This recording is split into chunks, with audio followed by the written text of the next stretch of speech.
Hi everyone, how are you going? Thank you for joining us this evening for our first session of Sahaja Yoga meditation. We're all very happy to have you with us to share this experience of meditation, and we really hope that you enjoy the course. So I thought I might start by introducing myself. My name is Sadhana, and I'm living in Melbourne. I'll be the host for each session for the first week of our series. I've been practicing Sahaja Yoga since I was a child, as both of my parents actually were practitioners for many, many years, and my mum still currently is. I'm a teacher at a special needs school here in Melbourne, and I really find that the techniques I've learned through Sahaja Yoga has really helped me to recover from quite busy and stressful days. As you know, working with kids can be quite trying sometimes. So I thought I'd also go over the structure of the course, just to make sure that you're familiar with what we're going to be going through. So it'll be running for 21 days, ending on the 21st of August. So that's 3 weeks in total, with a beginners, intermediate, and an advanced program. Each day there'll be a guest speaker or a presenter that will present a new topic and provide a guided meditation, as well as some new techniques for you to try at home. Also, that you can build your repertoire of things in case you have tried this before. I know we might have some people that have done a course in a previous month, or perhaps you've been to one of our programs face to face. But this is sort of a chance for you to be in the comfort of your home and try and meditate every day. So you sort of gain a deeper sense of that meditation. So the goal of this course is not actually just to give you the 21 days of meditation, but also to give you the resources and the guidance to be able to continually meditate even after the course is finished. And we'll provide you with more information as we go along the 21 days. So if you find that you're really enjoying the course, then there's always free meditations for you to continue even after these 21 days. So I thought, just out of curiosity, I might open up the floor. And I know that we have quite a few people from different countries. Is there anyone brave enough to turn on their mics, perhaps, or write in the chat where they might be from? There's lots of different names and, lots of different phone numbers on the WhatsApp chat. So anyone brave enough? Hi, this is Prasad here from Sydney. Hi, Prasad. Nice to meet you. You're from Sydney. Oh, that's great. I used to live in Sydney. I just moved to Melbourne a few years ago. So that's awesome. I think in the chat here we had Eleonora. Oh, you're from London, UK. Awesome. Very nice. Wow, all the way on the other side of the world. That's great. I'm your neighbor. I'm from Melbourne. Sorry, what was your name? I'm Raghu here. I'm your neighbor from Melbourne. Hi, Raghu. Awesome. So you're also from Melbourne. Great. Oh, hi, this is Deepak from Canberra. Hi, Deepak. Nice to meet you. Hi. Yeah. Hi, this is Pratham. I'm from India. Hi. Nice to meet you. We've also got Zagreb from Croatia. Wow, that's awesome. Gadical country. I am James from Perth. Hi, James from Perth. We've got Marina from Portugal, but currently living in Chile. Wow. Evelyn from Sydney, 6 a.m. Oh, nice. You're doing really well to be here. It's 8 p.m. for us. Kamal from Sydney, nice to meet you. Nitin from Sydney. Elika from North Carolina. Oh, nice. Pushpam from Sydney. Oh, we've got a lot of Sydney-siders here. Awesome. Oh, that's great to see. Thank you, everyone. Thank you for being brave enough to either turn on your mic or write it all up in the chat, because it's nice to sort of, get to know each other, especially over the 21 days. You can always feel free to ask a question, chuck a comment in the comment box, and we'll try and get back to you. Hi, Rita from Singapore and Seema from Auckland. Awesome. Okay. We've got people from all around the world. Okay, I think that's it. Yep. Awesome. So I think we might get started. And we've got Ebony from Northern Rivers. Nice to have you joining with us too. So I'm going to actually pass you off to Rob now. And Rob is a really wonderful guy, and he's been teaching Sahaja Yoga meditation for many, many years. So you're in great hands for our first session. Hi, Rob, how are you going? Yeah, great, Sadhana. Great to be here tonight. Very excited to help out the new seekers that want to know all about Sahaja Yoga. Awesome. Let's do it. Okay, let's get started. So my journey started in 1983. I met Shri Mataji when she was traveling in Australia, and got my self-realization, what's what we call the Kundalini awakening at that time, and have been really hooked and committed ever since. So it did a lot for me personally. I felt that it was such a powerful experience that really it touched many cores of my existence in terms of my own spiritual seeking in life, and just felt fantastic on the first time, and it just improved actually over time. So I think really after a month or so, I was really totally convinced what Shri Mataji had actually taught. So really going back to when she started this amazing work was about 1970 in India. And she described this as something she was born with. And really, she, as a little child, she developed this amazing technique of actually being able to meditate into the greater sort of strength and the greater powers within. And she spent time with actually Gandhi in his ashram in India, and spent a lot of time with him and teaching many people over the years about the benefits of their self-awakening or their Kundalini awakening. So what she developed really up to that point in 1970 was a way to actually impart this knowledge, impart this awakening on an en masse scale. In other words, it was just not just one-to-one or 1 to 2 people, it was thousands of people at any one time. And I personally witnessed this in India, traveling with Shri Mataji, about 120,000 people in Mumbai in a park near Dada.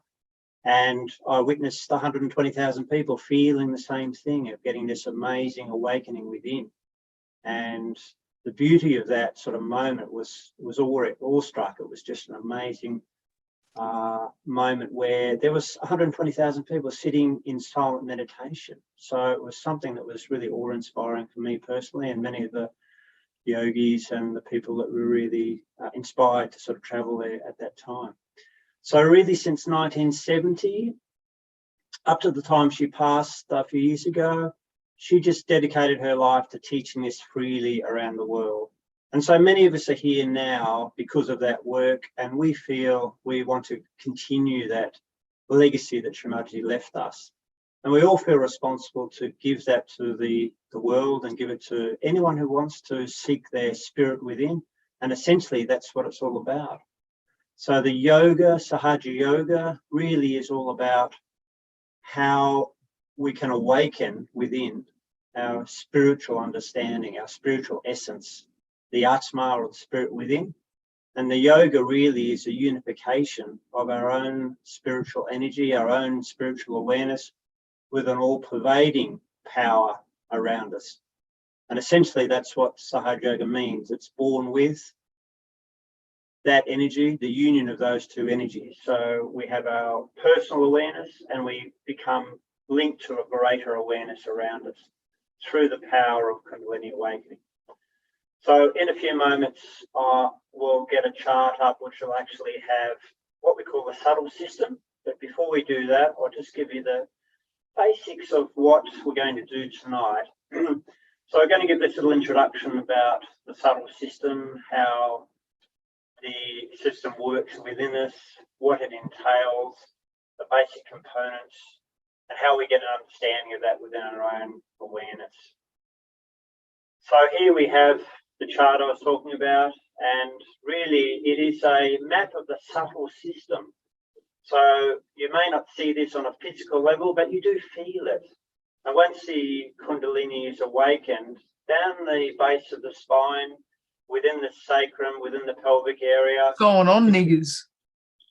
There's a triangular bone, and the triangular bone has the latent energy called Kundalini, which is a mothering energy. It's there to sort of help us on our journey. It's there to keep us in a sort of more balanced state. And at a certain time in our lives, we get the opportunity where that Kundalini begins to awaken. And through Sahaja Yoga, through the techniques that Shri Mataji taught us and showed us, this energy becomes awakened within us in the Sahaja Yoga program. So over the next few weeks, we'll be learning about this. This session tonight, we'll actually learn how to do this ourselves. So when the Kundalini awakens, it actually goes up through our central nervous system. And we have sort of three parts to it, if you like. We have the right side, which is denoted in yellow. We have the left side denoted in blue. And there's a sort of central part, central channel, which is that sort of white one, which goes up the middle to the top of the head. And then there's sort of bright coloured circles there, and they represent the chakras or the energy centres and the plexuses, which are related to those energy centres. And they're actually pulses of energy. They reflect the concentration of a reflection of, I suppose you could say, the divine quality within the individual. And once that awakens, it actually passes through our central nervous systems into our hands. So we have 7 chakras in the body: base of the spine, the one at the pelvis, there's one at the stomach area, then at the heart, there's one at the throat, there's one at the forehead and through the brain, and then the top of the head is really where we're aiming to get to tonight, which is the chakra or the center of integration. So it is really the pure yoga where we're able to get into a meditation state. So there's 2 things I'd sort of describe in a way. When this Kundalini comes up, we have the ego and the superego within the individual, which is our ego part of our life, is how we express ourselves and how we talk and communicate and all that sort of thing.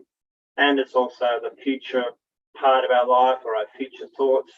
And our left side of that is the superego, which is really about our past and our conditionings and our emotions. And sometimes they get particularly, through our day and maybe through difficult times, we get sort of too much into those areas where it starts to take us away a little bit from the central channel being in a balanced state. So the beauty of Sahaja Yoga is when the Kundalini is coming up to this point, it actually sort of sucks these 2 institutions of ego and superego down into this sort of chakra system or through the subtle system, so they don't become dominant anymore. And once you go above this point, we find that we get to a state which Mataji called thoughtless awareness, where we're actually aware, we're aware of our surroundings, we're aware of our emotions, we're aware of our thoughts, but we're not dominated by them. We can actually watch them. And so we get to a point where we're able to get into that meditation state. And you can see that it's denoted as multiple colours. So it's often called the 1,000-petal lotus. And in the ancient times, you could see various artist depictions of this aura, if you like, above the head. And this is what some sensitive artists and people felt in the ancient times. And this is something that Shri Mataji did talk about, and sort of getting back to a sort of state where we're actually in that sort of, I suppose, contemplative state. So tonight we're going to go through this system, and hopefully you'll get an experience where you can actually try this tonight, and also at home when you get more proficient at it. So we're going to spend a little bit of time going through the chakra chart using our hands. So we've got obviously 2 hands. Our left hand sort of stays in a sort of position where it's just receiving energy. The right hand, we're using our right hand is that of action. And when we come to this point, I'll go through all the sort of subtle system, where to put our hands and so forth, and various chakras. And also I'll ask you to say certain affirmations in English, which are really about the quality of that center and how we can actually awaken the Kundalini in ourselves. So we're at just at a sort of point where we'll actually about to show you a video of Shri Mataji that was recorded in London many years ago, and she was talking about many of these aspects and also about the seeking. So we might put that video on in a minute or so, and what I'd ask you to do is just to feel a little bit more relaxed. If you just loosen any tight clothing, it'd be good to slip your shoes off because we actually use the Mother Earth element in our meditations. And then we'll just watch the video and just take it all in without thinking too much about it. And then afterward, we'll actually go through this technique together and hopefully get into a nice state of meditation. So we'll just play that video now. I bow to all the seekers of truth.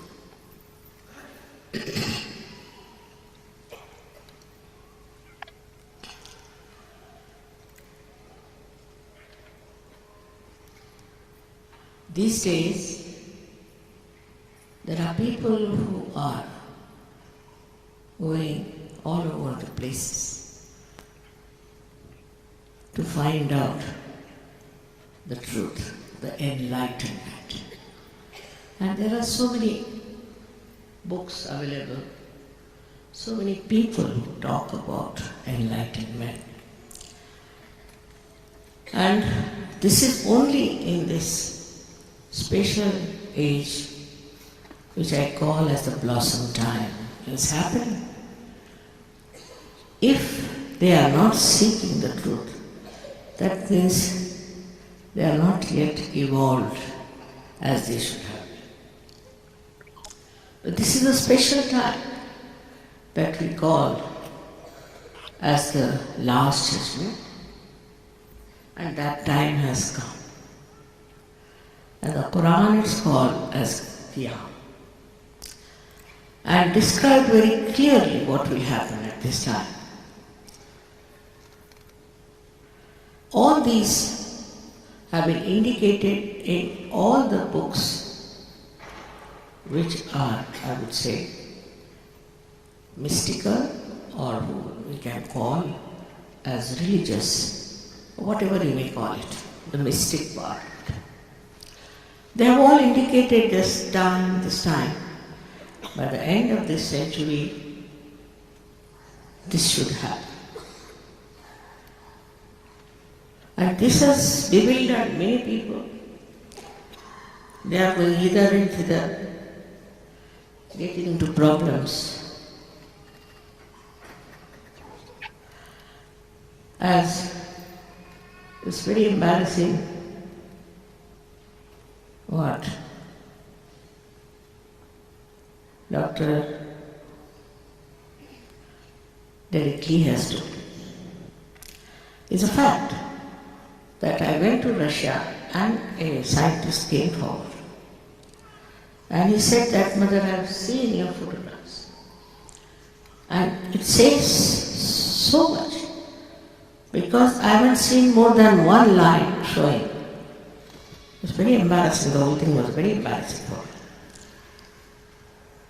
And he said, I've proved it now through all equations and everything, and he showed me the book, which is in Russian language, and all mathematical calculations, that one has to go to a vacuum state, physical vacuum state, for reality to be understood.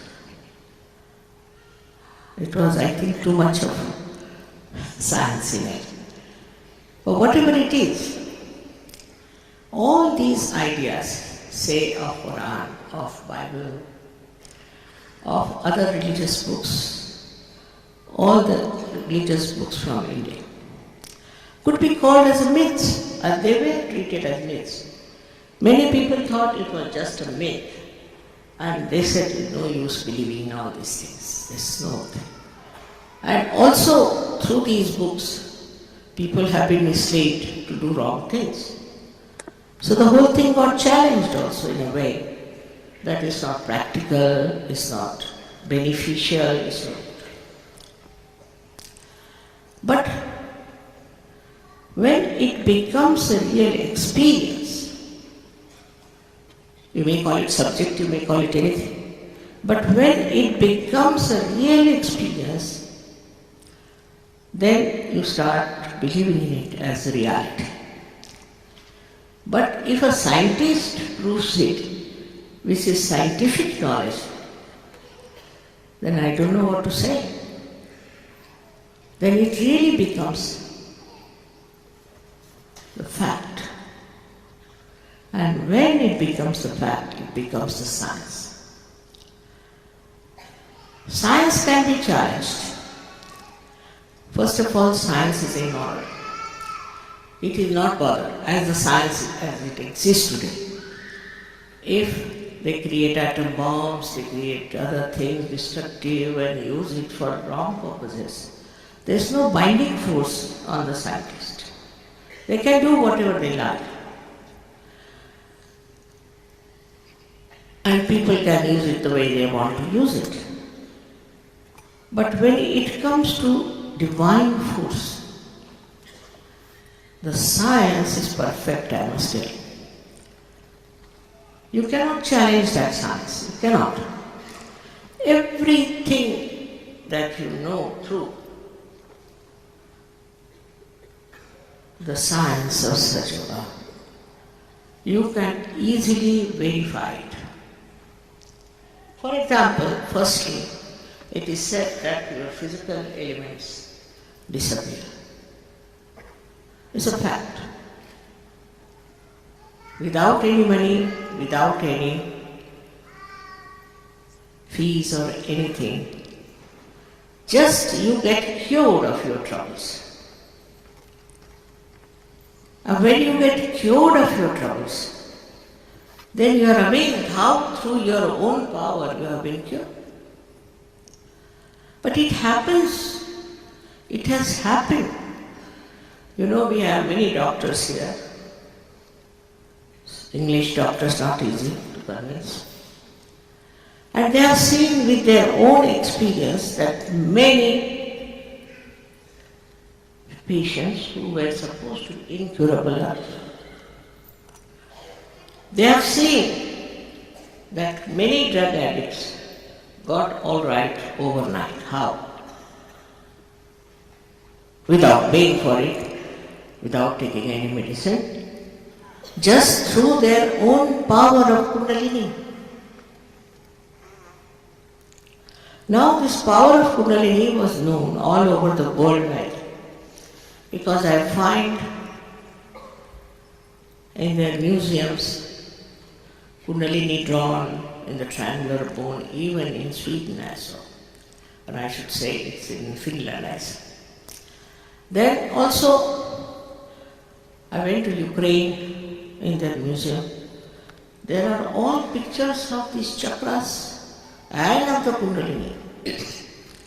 And in a far-fetched place like Bolivia, where we could not reach there even by air about, I think, 6 years back, you find the pictures of Kundalini.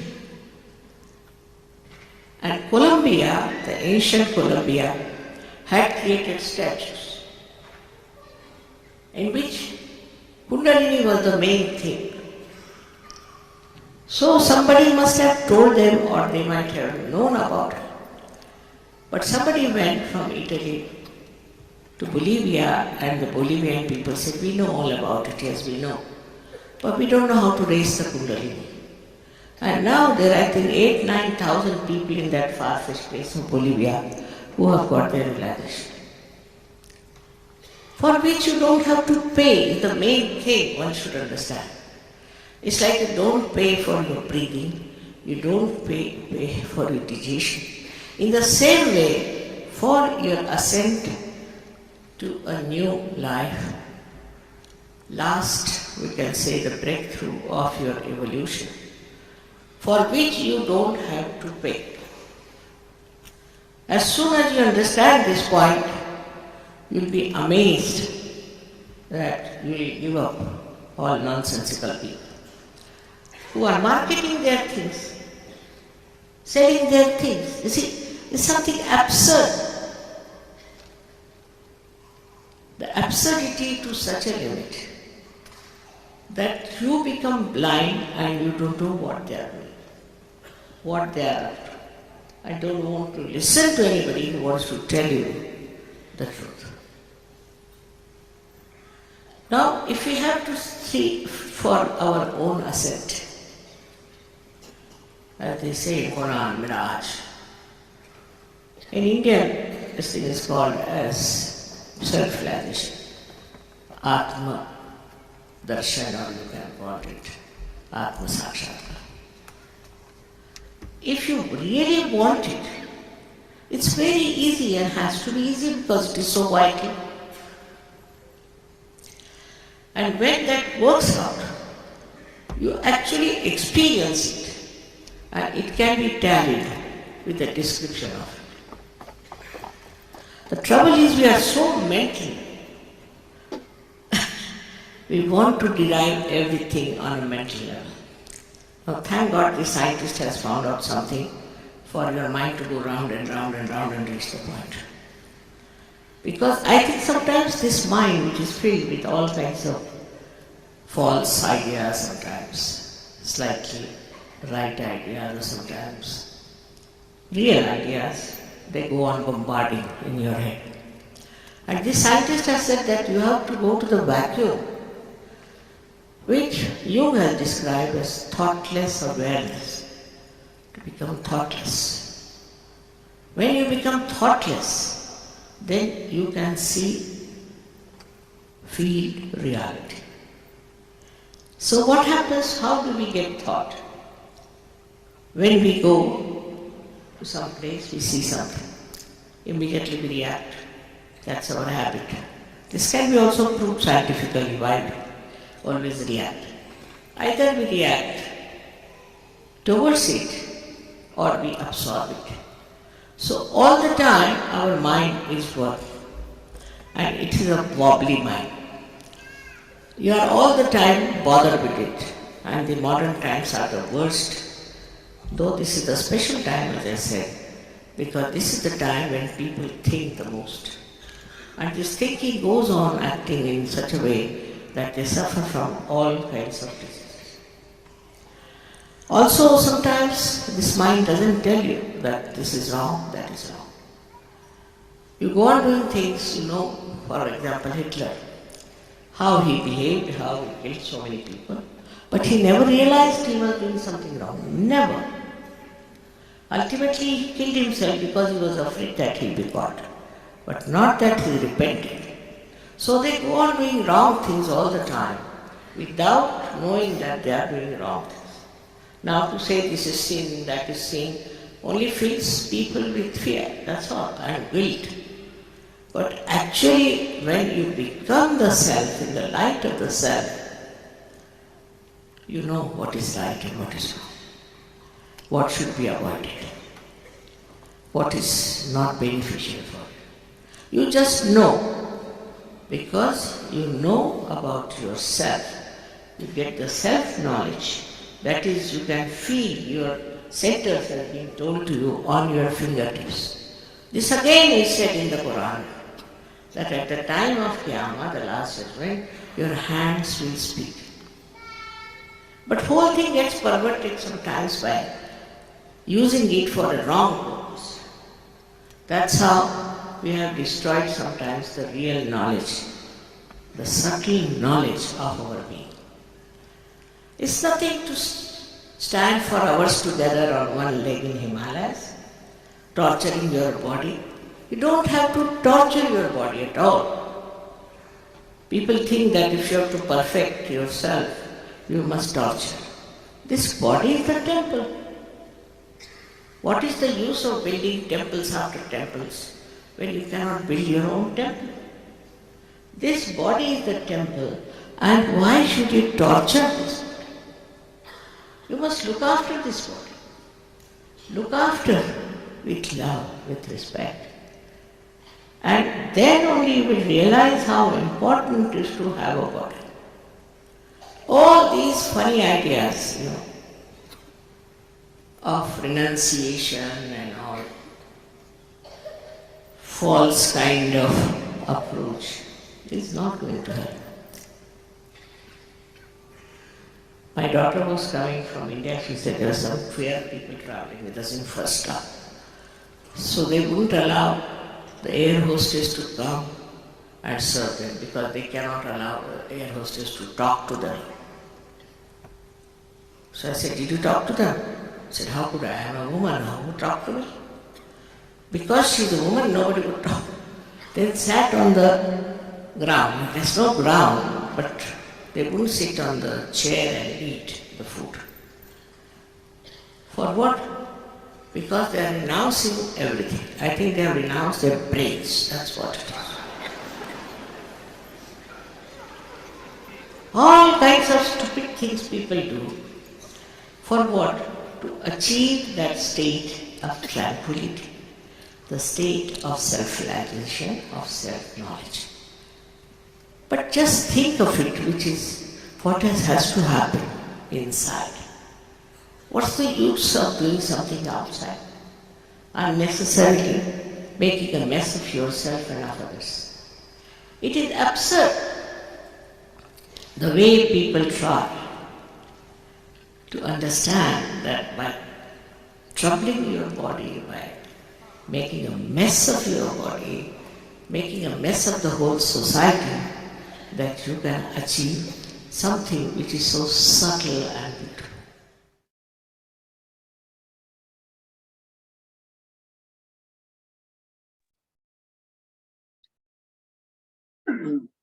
So I hope that I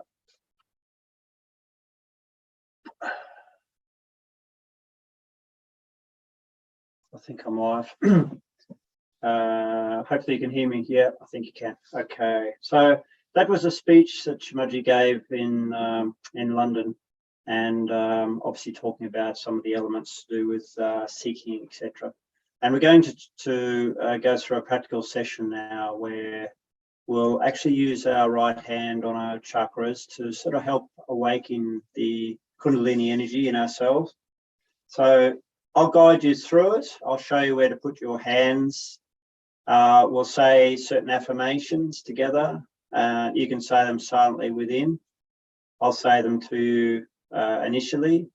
And then once we start, I'll get you to close your eyes so you're not distracted by anything around you, any other thoughts. And then we'll just go on a little journey. It'll take about 10 minutes or so, and then hopefully we'll get to a point where we can have about 10 minutes of silent meditation with some nice music, soothing music. So initially, I'll go through it with you now. So left hand just stays with palm up in the lap. If you're on the ground, just on your leg, and if you're in a chair, just put it on your thigh. So it's just pretty much passively receiving energy into the body.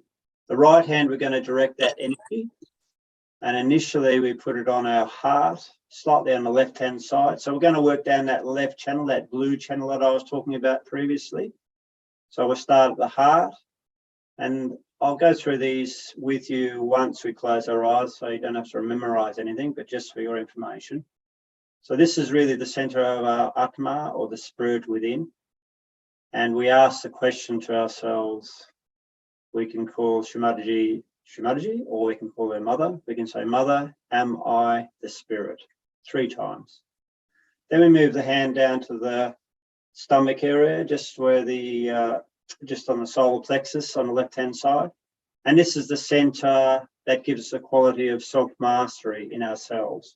So once the Kundalini is starting to awaken, these are the qualities that actually start manifesting in ourselves. So we ask the question 3 times. Mother, am I my own master?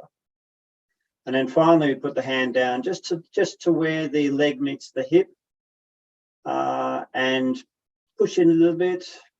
And here, this chakra gives us the knowledge of this subtle system and the spiritual knowledge, or the subtle system knowledge within us, so it becomes quite tactile within our nervous system.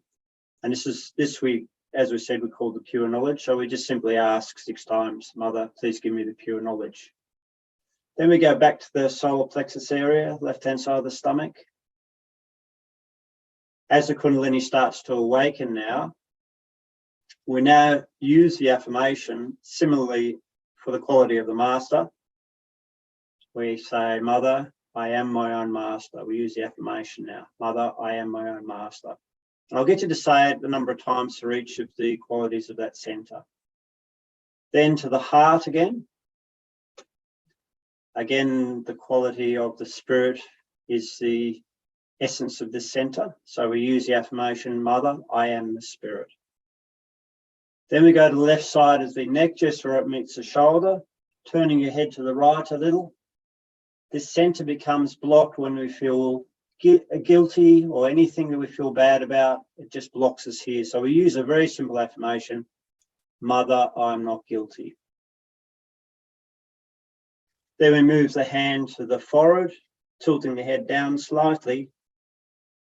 Again, this is a very simple affirmation. Mother, I forgive everyone. And it just actually opens that chakra. Mother, I forgive everyone. And then we move it to the back of the head, tilt the head back slightly. Here we can say, Mother, I forgive myself. And also we'll do another one. Please forgive me if I've made any mistakes. And it just surrenders anything that we feel bad about, so that we get a nice state, we get a nice mental state, we get a nice emotional state in ourselves where we're quite relaxed. Then finally, we put the hand, stretch the palm a little bit, put it right in the middle of the top of the head. And as I said before, this is the chakra of integration. It's the top of the subtle system. So we use a little motion, which is like a little rotation of the scalp in a clockwise fashion. And we actually have to ask for our self-realization. The Kundalini cannot cross our free will, so we have to invite her to become awakened in ourselves. So we say, Mother, please give me my self-realization. We can say that finally 7 times in ourselves. So that's it. It's a very simple technique. When you're ready, you can take your glasses off if you've got glasses. I'll go through it with you. I'll tell you where to put your hand and the affirmation to use. So you can just close your eyes and put your hands on your lap. And to begin with, just place the hand on the heart, just on the left-hand side.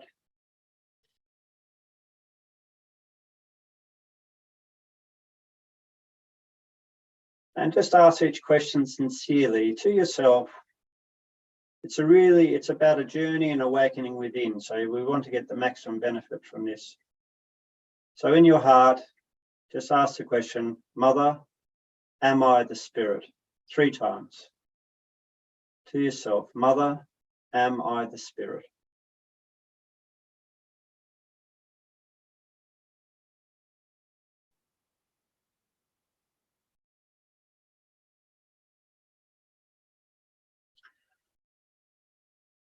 Now moving the hand down to the solar plexus area, just the stomach area on the left-hand side. Center of mastery, we ask the question, Mother, am I my own master? 3 times. Mother, am I my own master?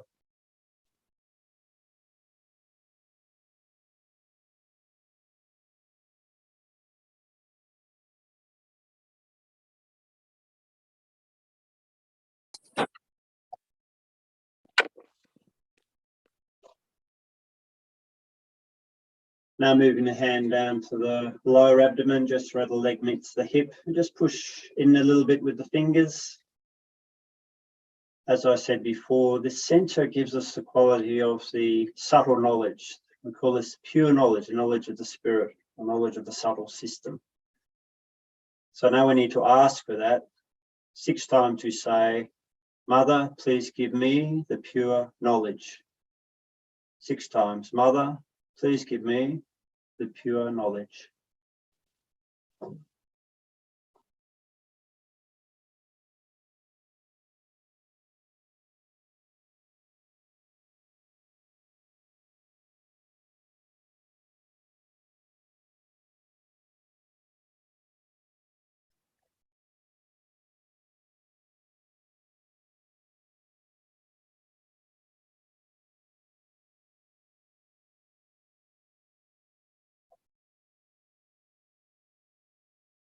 Now, once you've done that, just keeping the eyes closed, just take the hand to the left side of the stomach area, the solar plexus on the left-hand side. The Kundalini is starting to awaken now. So here we now use the affirmation about the master. 10 times we say,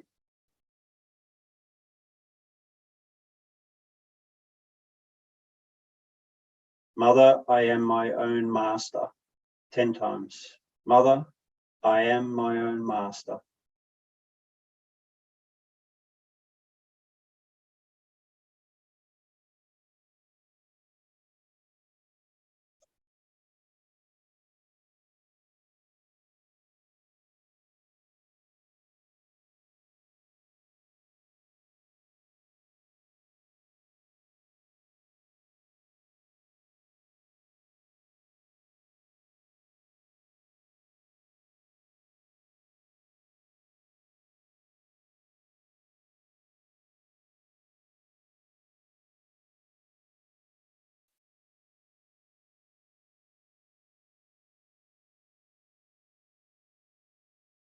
Now gently take the hand back to the heart area on the left-hand side.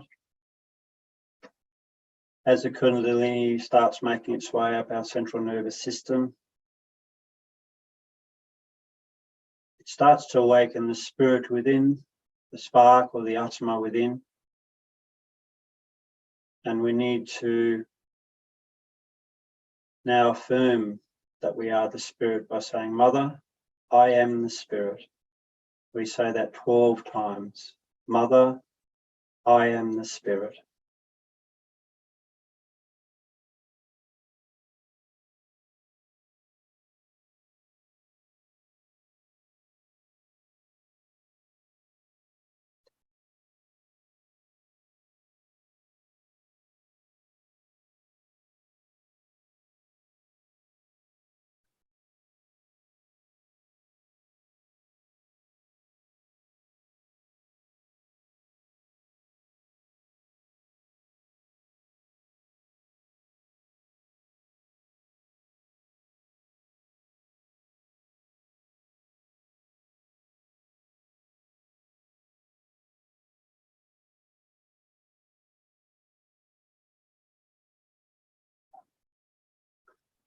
Once you finish that, just take the hand up to the left side of the neck, just so it meets the shoulder, and just turn your head to the right a little.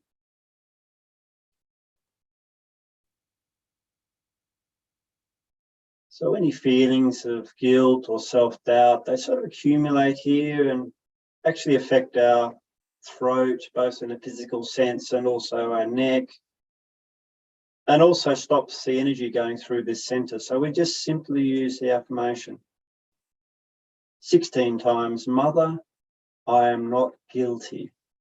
16 times, Mother, I am not guilty.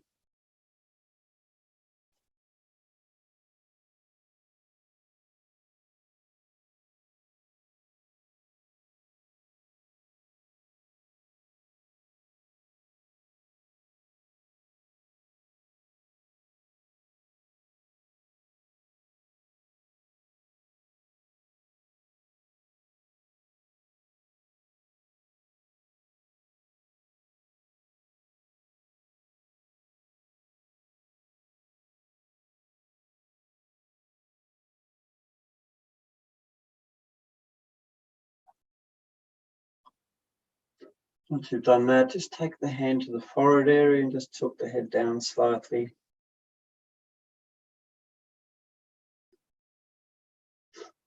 This center sometimes gets blocked when we have feelings of anger or when we don't forgive. And we just simply use, without thinking about any circumstance, just simply use the affirmation, Mother, I forgive everyone. You can say that 3 or 4 times till you feel satisfied, but just genuinely and in your heart, Mother, I forgive everyone.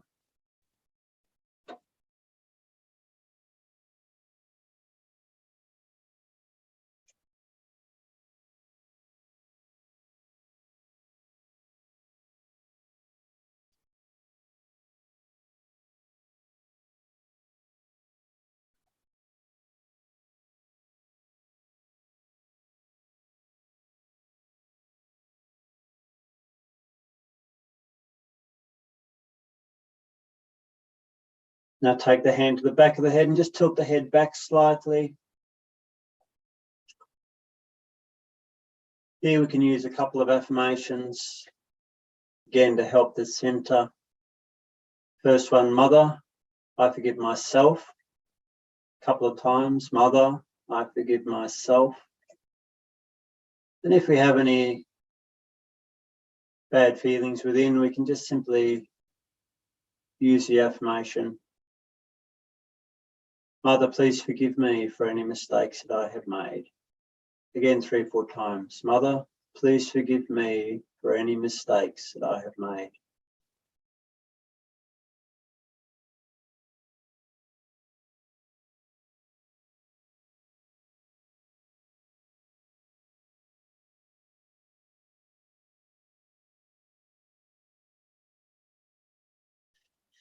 Now just finally, last chakra, just stretch the hand a little bit. Just put the middle of the palm on top of the head, just right in the middle there. Just where the fontanelle bone was, soft bone in your childhood. Just start rotating the scalp. To get to this center and to get the Kundalini to come up from the base of the spine and pierce this center and fully integrate us into the initial yoga. It cannot cross our free will, so we need to ask for our self-realization. 7 times we ask, Mother, please give me my self-realization, just with full sincerity, with full confidence. Mother, please give me my self-realization. 7 times.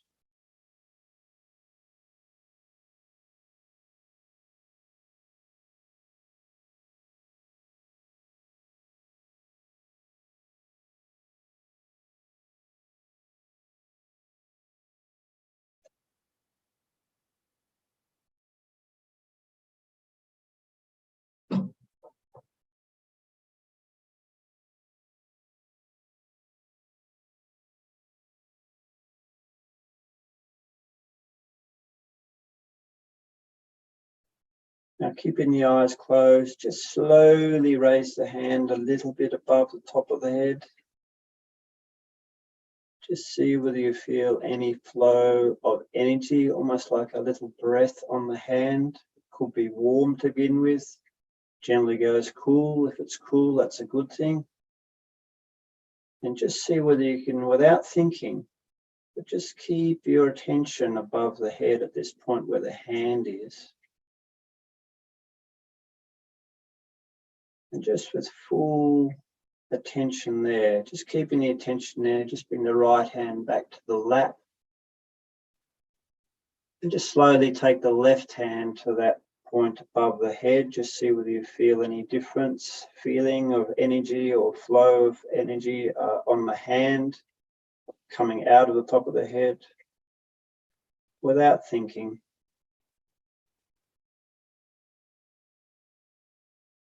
See whether you can keep your attention above the head, a few inches, 6 to 10 centimeters above the head. Just take the left hand back to the lap and just take the right hand back to that point. Without thinking, just find the strongest point now, whether you can find the strongest point close to the scalp or a little bit further away. Just bring the full attention to that point above the head. Keeping the attention there, and just bring the right hand back to the lap, and we'll just have 5-10 minutes of meditation with some soothing music.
So it brings our meditation to a close now. So if you just open your eyes, we'll just do a little exercise to just put a little bit of a protection around our own Kundalini, and one's called raising the Kundalini. So with our left hand going in a sort of straight motion, the right hand winds around. So we start at the base, the pelvic area.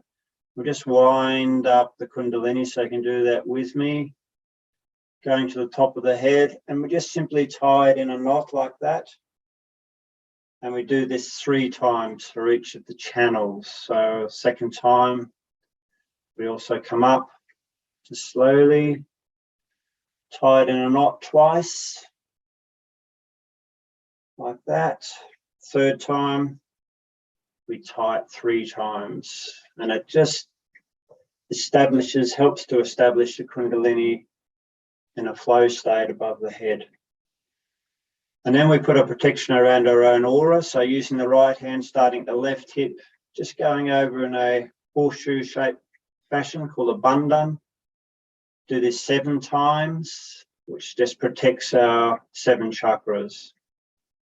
And again, it helps establish the Kundalini awareness within ourselves.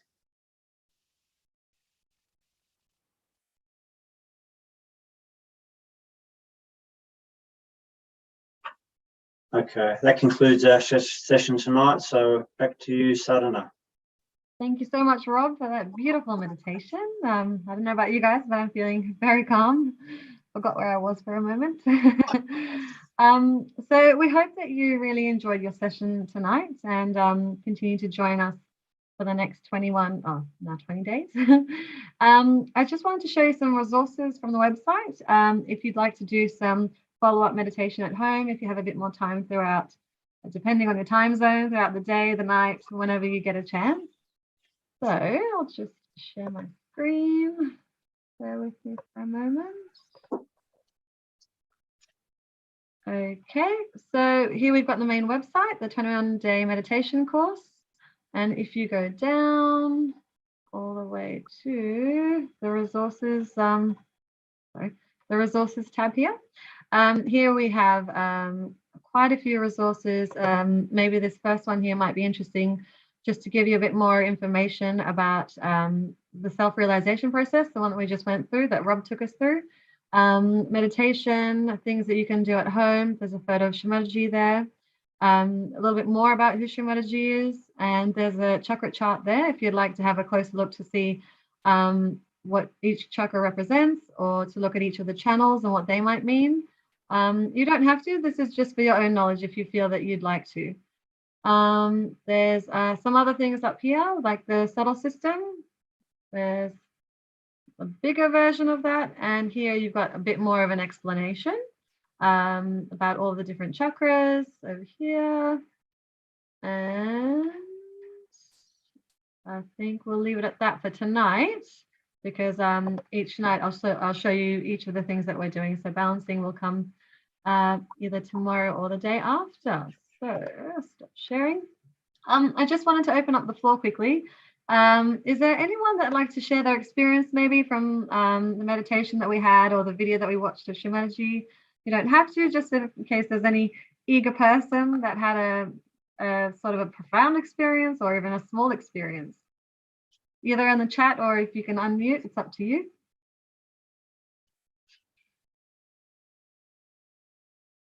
If not, that's okay. It's also day 1. Oh, I'd just like to say thank you very much, Sadhana and Rob. Very beautiful. Thank you. Oh, you're welcome. Sorry, who was that? I'm trying to see who's speaking there. My name is Joanne. Oh, Joanne, nice to meet you. You're very welcome, and we hope to see you tomorrow. How did you go with your meditation? Do you feel a bit calmer, or? Yes, I do, and I love Shri Mataji's talk, and yeah. So, and thank you for your beautiful smile, and looking forward to the rest of the series. Oh, well, thank you, and we hope to see you tomorrow. Absolutely. Thank you. Great, Bye. perfect. Anyone else? Raghu, thank you. Beautiful session. Thanks to you both. I feel calm and peaceful. I'm very glad to hear it. That's the goal. So that's great. Thank you. Alrighty. So I just wanted to give you a brief run through of tomorrow's program. Our guest speaker will be Vimala, who will go through how meditations can help to manage stress. We will cover how to create balance in our lives and maintain balance throughout our day. So this will be a particularly great topic if you're the type of person who feels a lot of stress in their day-to-day life, or just who has maybe you have a lot of things going on. So we might wrap it up there. I want to say thank you to everyone for joining us today. If you haven't done so already, we really encourage you to join the WhatsApp group, because if you find that you're having meditations at home and a question pops in your head and you're like, oh, how do I do this? Or I forgot how to do that. It's a great way you can just ask a question. And of course, we all have work, but someone will try and get back to you as soon as we can, so that your meditations can start sort of, getting deeper as you understand yourself, your spirit, and your solar system. So if Charles could put up the link, that would be great in the chat. Oh, you're welcome, Deepak. So the link should be there soon. And yeah, so if you have any questions, please feel free to ask on the WhatsApp, or you can also write it in the chat now. We'll all stay on for a little while longer. But yes, thank you very much. And I hope you have a great evening or morning, depending where you are. See ya.